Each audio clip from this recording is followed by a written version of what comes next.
Alright, so version 4.0 of the Tycho software has just been released, and one of the new features here is the ability to align a set of images using the new internal alignment routine. So previous options were to use PixInsight or Registrar, and those would be available as part of the automated processing routine. So if you had PixInsight, you would use that. If you had Registrar, you would use that. Or if you had some other third-party program, you could use that as well, but it wouldn't be part of the automated scripting process.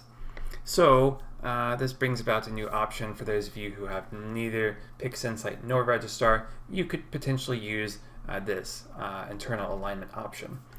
Now, why might you use it and why might you not use it? Well, it's very fast is the advantage to using it. And obviously it's part of the existing Tycho software. But the caveat, the one downside, is that it only works on datasets where the images are already approximately aligned. In other words, if a meridian flip has occurred during the acquisition of the images, then you would not want to use this option. Instead, you would want to use some other tool, again, such as PixInsight or Registrar.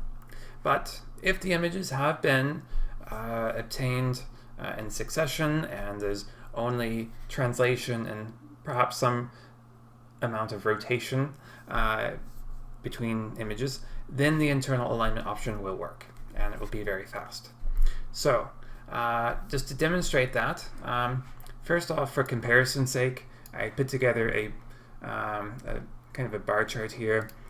So I have two different data sets, the first of which is comprised of 213 images, and these images are 1024 by 1024 pixels. And the second data set is comprised of 60 images, but they are larger in dimension. They're 4096 by 4096 pixels, and they also contain a lot more stars. So as you can see, PixInsight did very well on the first data set, taking only 61 seconds, but it did very, very poorly in terms of processing time. It took over 1,000 seconds to align the 60 images, and I can only ascribe that to the fact that there are so many stars in those images that it simply had difficulty aligning those images. But the output result was very good. So even though it took a lot of time, over 18 minutes, even though it was very slow, the result was very good. Registrar at least was consistent. As you see, it was only an incremental increase in processing time for the second data set. So that's why I like to use Registrar in general, as it's very consistent and it generally produces very good results. So it's usually reliable. But that said, again, not everyone has Registrar, so there's now this option. And as you can see, the internal alignment routine took only 21 seconds and 71 seconds respectively for these data sets. So it outperforms the others in terms of speed, but of course for the second data set where there was a meridian flip, it would not have been useful for that. So let's go ahead and see these two data sets. Here's the first one. Again, it's comprised of 213 images, as you see here. So as you'll note, these are not yet aligned for this example. So as I scroll through here, the star here wanders around. However, it would make an excellent candidate for the internal alignment routine, owing to the fact that there is no meridian flip. So let's go ahead and try that. So we'll choose internal alignment, click OK, and as you can see, it's very fast. It's already extracting the stars out of each image, and now it is aligning each image based on those extracted stars. So I'll go ahead and give it a minute here to finish up.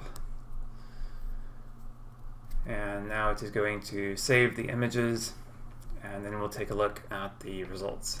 So go ahead and load the output.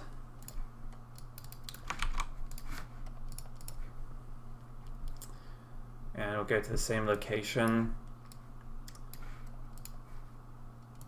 So this time, with the images having been aligned the star should remain in place. And indeed, you can see that's the case. So this is a good result. The images are aligned very well.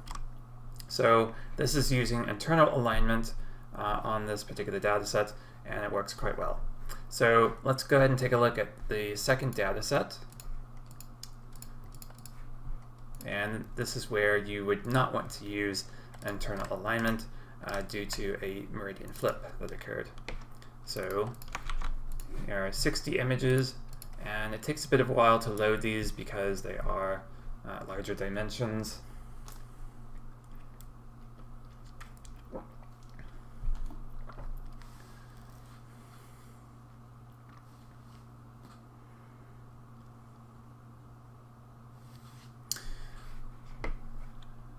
Alright, so as I zoom out here and then scroll through here, you can notice the structure here, and then we have a meridian flip, so that is now located over here. So let's take a look at that again. So this is a data set that would be a challenge to just about every alignment algorithm out there. It's very wide field, and there's a meridian flip, and there's distortion, there's rotation, so it's a challenge to get any kind of good result here with a basic algorithm, that is. So let's go ahead and I want to just look at the star in the corner. We'll look at the first image here. So this will be what we'll use for evaluation purpose. So again, these images have not been aligned. So that's where you see this sort of movement here, and then that's the meridian flip. So I've already aligned this data set using the other tools. So let's go ahead and see what results we can see here. So first, I'm going to look at PixInsight. So we'll go ahead and load that up. So again, this is the one that took over 1,000 seconds to achieve the alignment. So that's over 18 minutes, which is just incredibly, it's really not a huge issue if you only process, a few data sets every now and then. But if you are running some kind of platform to analyze lots and lots of data sets, then that 18 minutes would be quite an issue. All right, so let's go to that corner star. And as you can see, this, like I said, it produced a very good result. So this is actually quite remarkable. It does a very, very good job at producing an accurate output. So if we zoom out, you can also see what that looks like.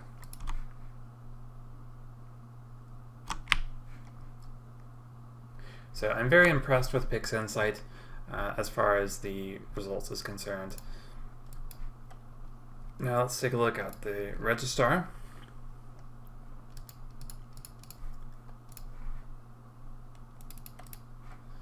And it would be here.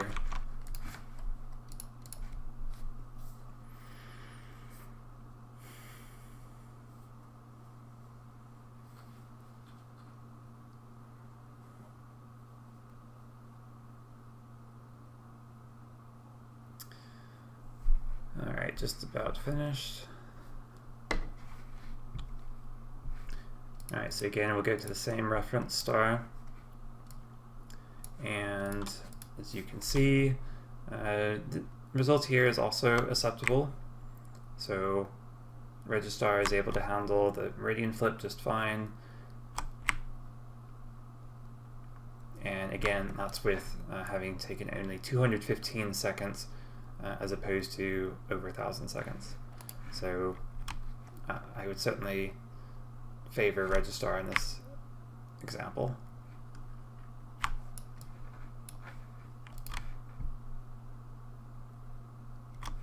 All right, finally, let's take a look at the internal alignment option. So again, this is an example where you would not want to use internal alignment because of the meridian flip, but also with the wide field, it has more noticeable rotation, some distortion. So Anyhow, we'll see what that looks like. So again, due to the meridian flip, it was not able to do all 60. It was only able to do the first 29. But we'll go ahead and go to the reference star.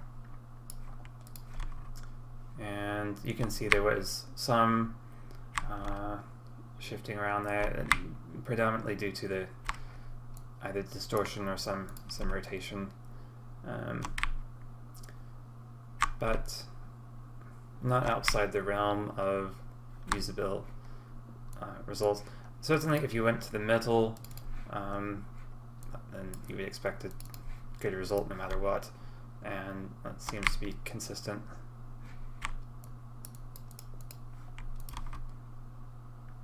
So if you did not have the meridian flip, then you could probably have used internal alignment as the option. Alright, now one last thing I wanted to look at is some of you may have noticed for Pix Insight there's the option to use distortion correction. So I always have that option checked, and if you're curious to know what kind of result do you get when you do not use that option, well, I've selected 7 images of those 60 just to focus in on the meridian flip. So these are images that have been aligned in Pix Insight without distortion correction.